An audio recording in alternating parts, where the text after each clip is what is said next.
बिस्मिल्लाहिर्रहमानिर्रहीम अस्सलामु अलैकुम वरहमतुल्लाहि वबरकातुहू वेलकम छु तुह बी एक लट सान यूट्यूब चैनल पे यथ जन नाव देसी जायका विद इंशा वीडियो स्टार्ट करने ब्रोट अगर तुम सान चैनल पे नई छो सन यूट्यूब चैनल करो सब्सक्राइब वीडियो करो लाइक तो शेयर बे दीजो पन फीडबैक आज बनाओ ड्राइड बीन्स यमिच रेसिपी बह तुह सत शेयर कर तो करो अजुक वीडियो स्टार्ट रेसिपी बनाने खतर बीन्स यम करहोक गोडनेथ असल पे साफ अम पत त्रोवन अत मज राजमा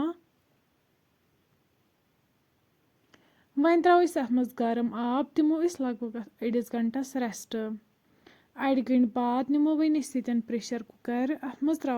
आब अम पत त्रोवन अत मज बीन्स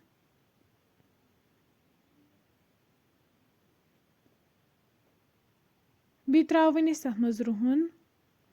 बड़ ٲल दालचीन तो मर्ज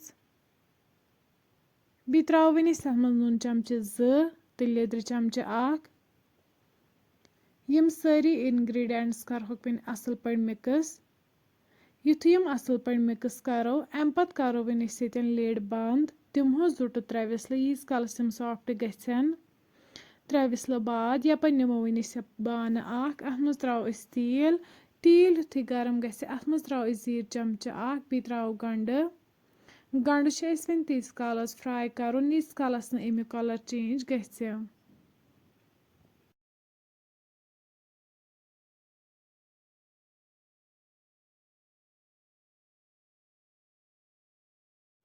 तुम हेकि यन वुचित गंड असल पे फ्राई गोमुत अम पत करो वन अत मज बीन्स ऐड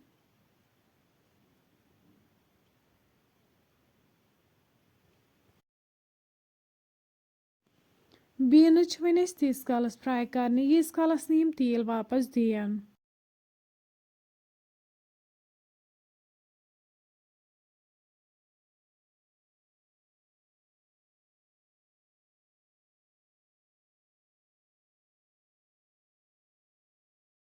तुम हेकि यन वुचित बीन्स असल पे फ्राई गमच अम पत करो वन अत मज आब 1 कप ऐड बी त्रो वन अत मज मरचांगन चमचे 2 तो बादियान पाउडर चमचे 1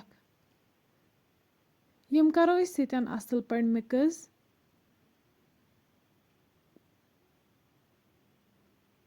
तुम हेकि यन वुचित तम असल पे मिक्स गमित अम पत करो वन अत मज आब लीटर ओड ऐड वन थो अत पे लिड तीतिस कालस यीस कालस अमिच ग्रेवी कम गछ